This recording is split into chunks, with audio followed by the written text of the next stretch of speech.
Mekanika sendiri dibagi menjadi 3 bagian itu. Yang pertama adalah mekanika benda tegar atau statis yang biasa disebut dengan mechanics of rigid body. Lalu yang kedua adalah mekanika benda berubah bentuk atau dinamis itu. Terus yang ketiga adalah mekanika fluida. Nah, ada 6 prinsip dasar dari mekanika itu. Yang pertama adalah hukum paralelogram atau hukum jajaran genjang.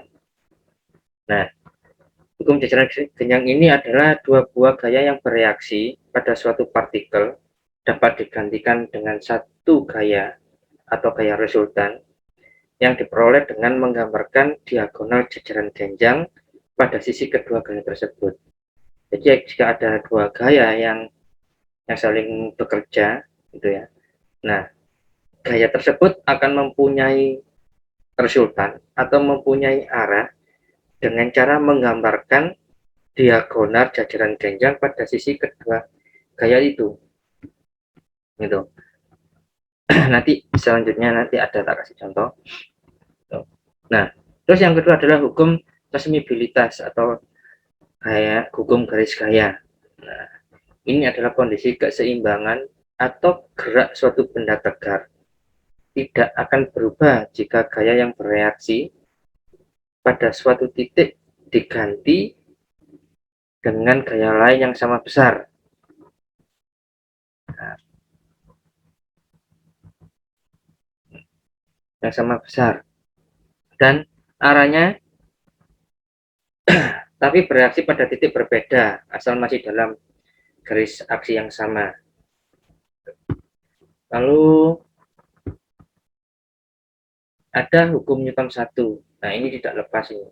Hukum Newton 1, hukum Newton 2, dan hukum Newton 3 untuk pembelajaran teknik apapun mata kuliahnya dia akan selalu berhubungan dengan hukum Newton. Anda sudah tahu saya mempelajari dengan fisika dasar bahwa hukum Newton 1 itu mengatakan bahwa resultan gaya yang bekerja pada suatu partikel sama dengan 0, tidak ada gaya. Maka partikel itu dianggap diam, akan tetapi diam atau partikel bergerak akan tetap bergerak dengan kecepatan yang konstan. Lalu hukum Newton 2. Nah, di mana hukum Newton ini adalah resultan yang bekerja pada suatu partikel tidak sama dengan 0 partikel tersebut akan memperoleh perbandingan sebanding dengan besarnya gaya resultan dan arah yang sama dengan arah gaya resultan tersebut. Biasanya didefinisikan sebagai bahwa jika F diterapkan pada massa M maka berlaku sigma F sama dengan massa kali percepatan. Nah, ini adalah hukum Newton 2. Selanjutnya yaitu hukum Newton 3. Di mana hukum Newton ini adalah gaya aksi dan reaksi antara benda yang berhubungan mempunyai besar dan garis aksi yang sama, tetapi arahnya berlawanan, maka dikatakan aksi dan reaksi. Nah, lalu ada hukum gravitasi Newton. Nah, ini, jika ada dua partikel dengan massa M besar dan M kecil akan saling tarik-menarik yang sama dan berlawanan dengan gaya F dan F1, di mana F dinyatakan dengan ini. Dinyatakan dengan F sama dengan gravitasi dikalikan dengan massa M besar dikalikan dengan massa M kecil dibagi dengan R kuadrat. Nah, ini ada sini apa? Ini yang M besar adalah ditarik, lalu M kecil adalah ditekan, maka rumusnya ini.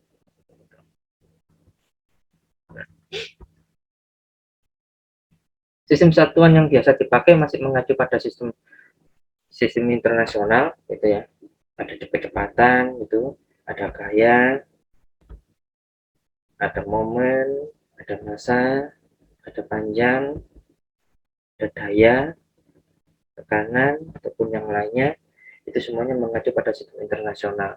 Tinggal kita bagaimana menyikapi untuk menyelesaikan masalah-masalah atau soal-soal yang akan kita hadapi. Nah, oleh karena itu maka kita akan dikenalkan dengan sistem gaya. Gaya merupakan aksi sebuah benda terhadap benda lain dan umumnya ditentukan oleh titik tangkap atau kerja besar dan arah. Nah, sebuah gaya mempunyai besar, arah, dan titik tangkap tertentu yang digambarkan dengan anak panah. Makin panjang anak panah, maka makin besar gayanya. Contohnya ini, jika ini ada sebuah gaya, semakin panjang arah gaya itu, maka anak panah, maka gayanya akan semakin besar.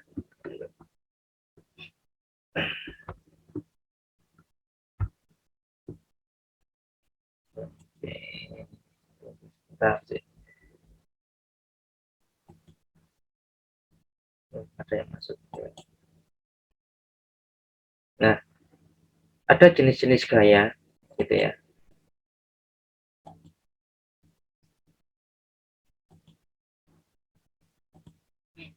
Ada jenis gaya, yaitu gaya koliner, di mana gaya-gaya yang garis kerjanya terletak pada satu garis. Ini adalah gaya F1, F2 maupun F3. Maka ini apa? Gaya koliner. Coba busuk sih, tak celuk nasi sih.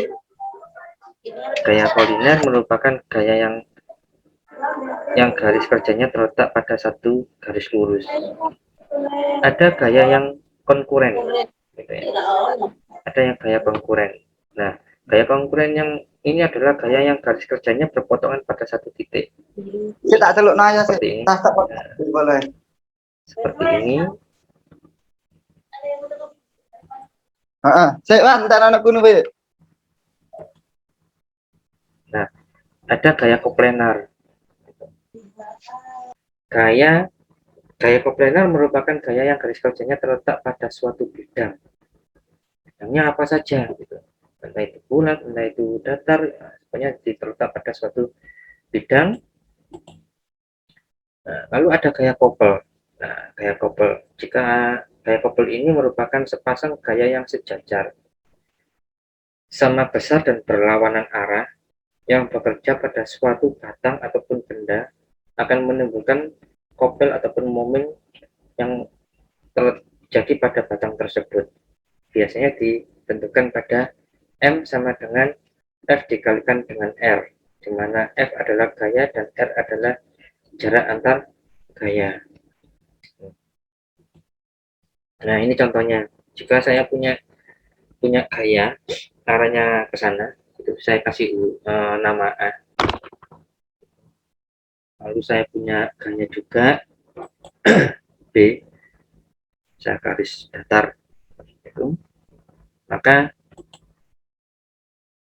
kita lakukan untuk menguraikan gaya-gaya ini, maka kita tentukan titik sembarang. Saya kasih titik U, ini titiknya sembarang.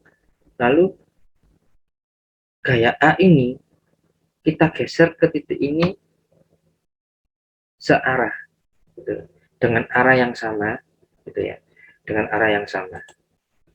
Nah, seperti ini. Nah, untuk B itu akan kita sambungkan melalui ujungnya ini, dari sini, gitu. Dari ujungnya ini, maka munculnya seperti ini. Nah, untuk mengetahui berapa hasilnya ini adalah gaya A plus B. Garis ini dinamakan dengan garis resultan A plus B. Lalu saya punya masalah kasus juga seperti ini. Ini ada gaya A, lalu ada gaya B, gaya C, dan gaya ini. Nah, ini sama, kita selesaikan sama itu. Tapi dengan kita tentukan dulu letak titik yang sembarang ini. Kita letakkan titik sembarang, mau dikasih nama O atau P atau G atau yang lainnya, monggo silakan. Terus garis gaya A kita geser ke titik ini dengan arah yang sama, maka dia akan seperti ini gitu. Lalu gaya B kita teruskan melalui titik ujung gaya A itu dengan arah yang sama juga, maka seperti ini. Nah, untuk gaya C kita lanjutkan pada ujung gaya pada titik pada gaya B ini. Nah, maka resultan ataupun arah gaya dari ini ke sini akan seperti ini. A karena dia arahnya ke bawah, itu ya. Arahnya ke bawah. B arahnya ke bawah, maka dia akan minus itu. Nah, untuk C kita lanjutkan ke sini. C. Sehingga garis gaya yang kita tentukan bisa kita hitung melalui dengan ini. Gitu. Nah,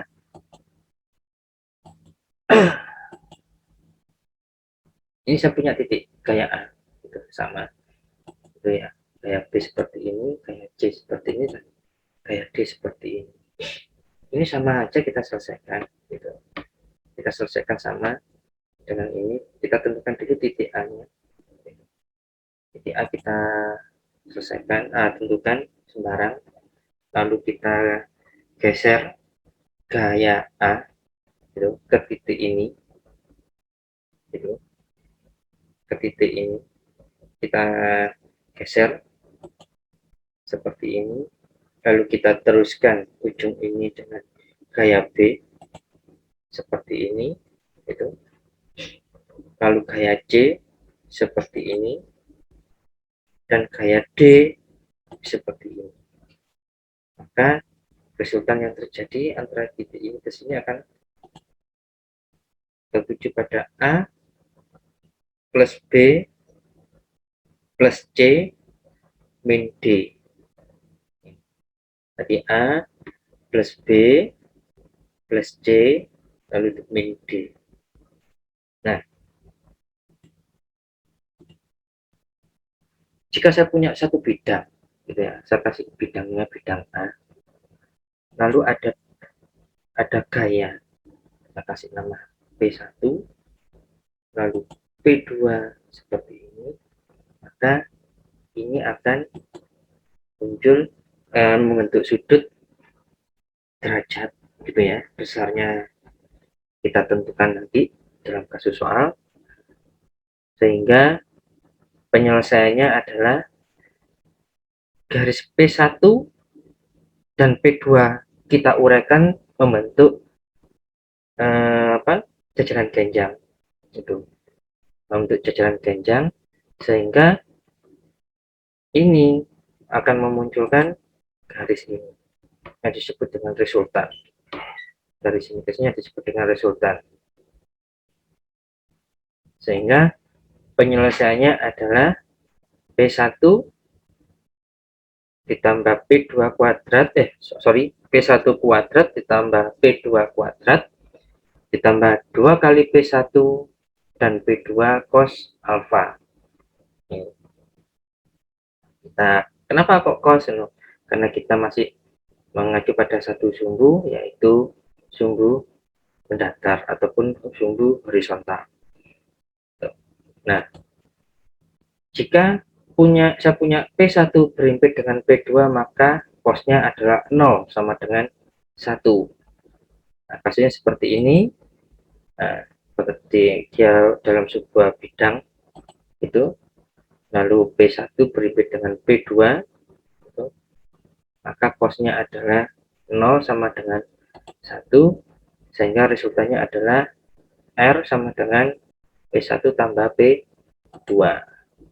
Dapat teruskan ini. Nah, untuk kasus seperti ini, dia tidak akan melihat apakah besar resultan itu tadi minus ataupun positif. Kalau hasilnya minus, maka dia akan dianggap sebagai nilai yang mutlak, sehingga tidak ada pengaruhnya, gitu. sehingga tidak ada pengaruhnya. Tuh. Nah, kita lanjutkan untuk jika dua gaya membentuk sudut cos 90 derajat itu sama dengan 0, maka saya punya gaya seperti ini, gaya horizontal P1 dan gaya P2-nya mengarah ke atas, maka dia membentuk sudut 90 derajat. Ini tegak lurus. Nah, maka resultannya adalah seperti ini. Sehingga kita tentukan P1 kuadrat ditambah P2 kuadrat akar akad. Kita akan mengetahui nilainya. Nah, selanjutnya jika dua gaya membentuk sudut cos 180 derajat sama dengan min 1, maka ini saya punya P1 arahnya ke kiri dan P2 nya adalah ke kanan, maka resultannya adalah ini, yang merah ini resultannya ya. Nah, sehingga bisa kita tentukan bahwa P1 dikurangi dengan P2 kuadrat angkar pangkat berapa itu nilainya, dia akan tetap tidak mempengaruhi gaya yang lain, sehingga nilainya akan dianggap sebagai nilai mutlak. Kenapa kok milih nilai mutlak? Kenapa kok enggak, kalau enggak minus saja Pak, kok harus mutlak, kenapa? Nah, silakan tanya ke Bu Minatin gitu ya, karena saya enggak menjelaskan tentang matematika ini. Nah, jika saya punya gaya N dalam satu titik bidang, gimana? Nah, itu saya punya gaya ini, lalu punya gaya ini. Nah, kita punya P1, P2, P3, maka ini kita uraikan satu persatu. Gitu ya. Kita uraikan satu persatu. Itu P4, kita uraikan satu persatu, di mana titik A kita tentukan dulu. Nah, lalu kita geser gaya P1 seperti ini, sejajar gitu. Lalu P2 yang sama. Lalu P1 dan P2 ini kita uraikan menjadi bentuk jajaran genjang. Jajaran genjang. Gitu. Sehingga resultannya adalah dari sini, titik A sampai sini. Gitu. Nah, selanjutnya kita akan menguraikan P2. Nah, P2 ini kita diuraikan dengan P3. Dengan cara yang sama, kita uraikan dengan tarik garis yang sejajar, itu, maka kita uraikan ke sini. Nah, untuk gaya resultannya tidak dari P2, tapi melalui titik dari R1. Itu, dari R1, sehingga resultannya akan terbentuk R2 seperti ini, jajaran gayanya. Nah, selanjutnya yaitu kita punya P4, kita uraikan lagi menjadi ini P4 dengan R2, sehingga muncul R3. Itu resultannya. R3. Gimana Mas? Halo? Oke, nah, sehingga R total itu sama dengan R1 ditambah dengan R2 ditambah dengan R3. Dengan R3. Nah, jika saya punya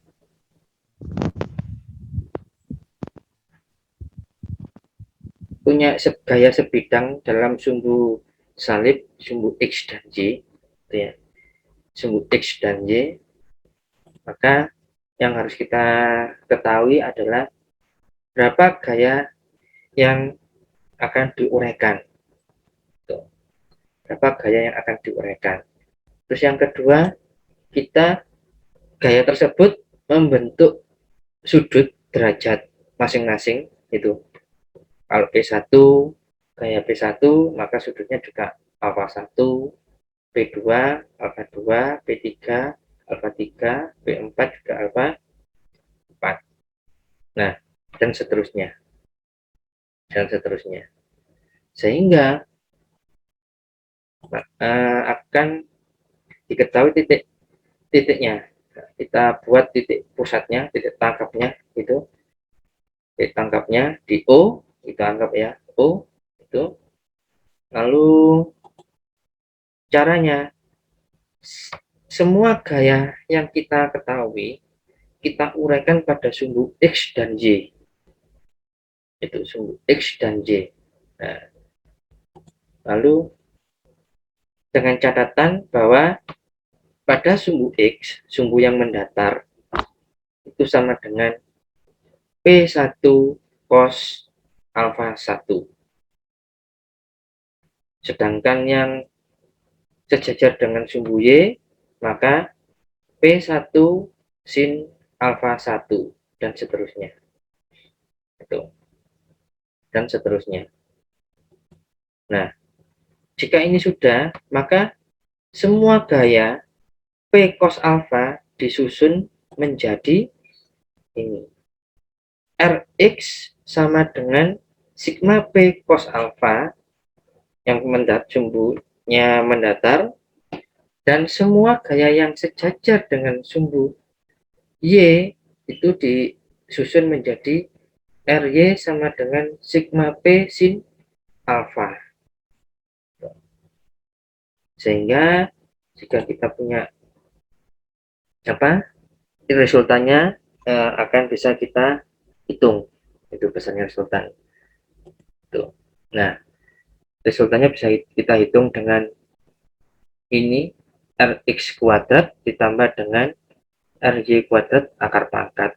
Nah, arahnya gimana Pak? Arahnya ditentukan dengan sudut theta gitu loh.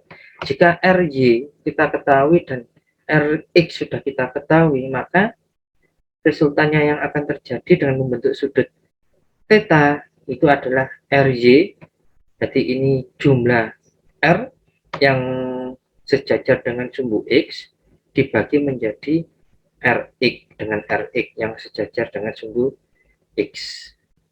Ini untuk menentukan arahnya. Contoh gitu ya. Contohnya saya punya gaya ini. Lalu ini kita uraikan, gaya-gaya ini membentuk sudut alfa 30, 90, 135 dan 300 derajat. Tentukan besarnya R dan tentukan arah resultannya. Nah, ini kita uraikan melalui sumbu X dan Y. Itu. Kita buat sumbu X dan Y-nya, lalu kita uraikan. Untuk P1 besarnya 5 cm. Ya. P1 besarnya 5 cm. Itu membentuk sudut 30 derajat. Nah, sudut ini 30 derajat. Nah, lalu gaya yang kedua adalah 4 cm membentuk sudut 90 derajat. Nah, ini membentuk sudut 90 derajat. Gitu ya. Ini dari sini. Itu lalu P3 dengan panjang 3 cm gitu ya. Membentuk sudut 135 derajat. Nah, ini 135 derajat loh. Ini ke 45 Pak, kok nggak 135? Iya, yang 135 terhitung mulai dari sini ke sini. Nah, itu dari sini ke sini. Sehingga untuk P4-nya kita uraikan untuk sudut sebesar 300 derajat. Karena dalam satu putaran adalah 360 derajat. Kita dari sini ke dari sini ke sini. Nah, ini 300 derajat. Maka ini adalah sajahnya. Untuk menghitung ini, apakah bisa kita uraikan di sini? Bisa, tapi nanti hasilnya tidak akan ketahuan. Artinya penguraian pada gambar ini numpuk-numpuk gitu. Nah, untuk memudahkan sampean dalam menghitung ini, maka kita buatlah sebuah tabel gaya. Gitu ya. Nah, tabel gayanya kita berikan nama gaya.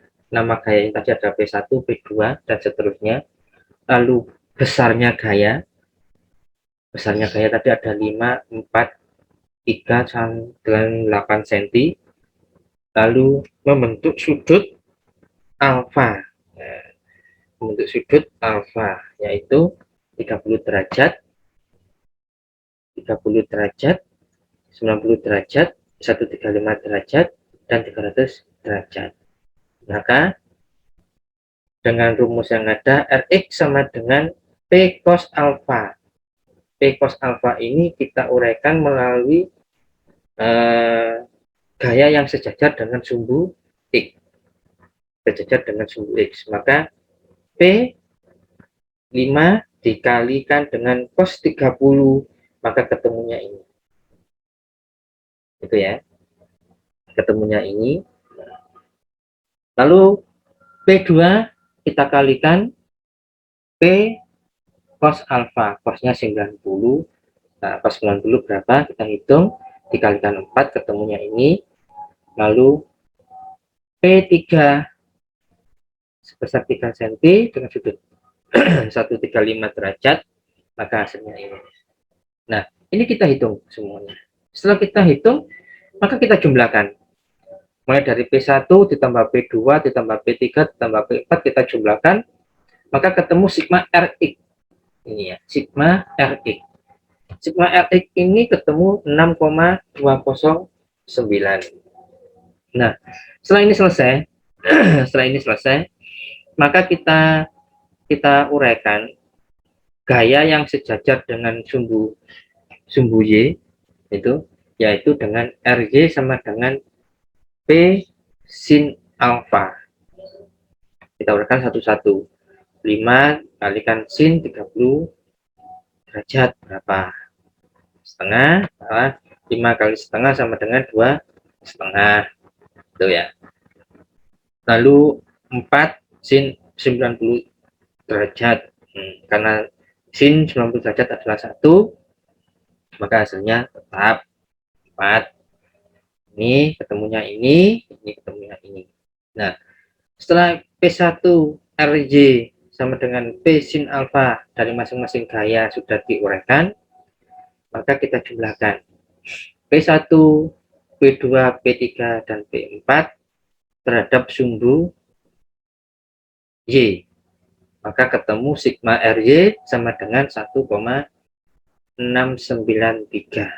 Nah, setelah ini sigma Rx dan sigma Rj sudah kita ketahui, maka ini bisa dihitung resultannya. Nah, resultannya adalah sigma Rx kuadrat ditambah sigma Rj kuadrat akar pangkat, ketemunya ini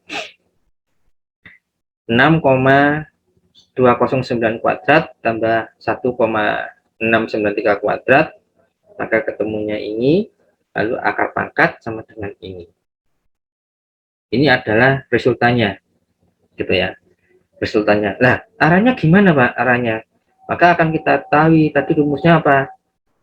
Tangen theta yaitu sigma Rj dibagi dengan sigma Rx, gitu ya.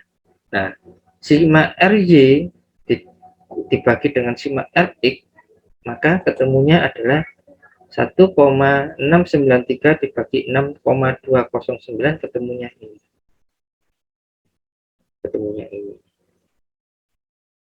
Oke.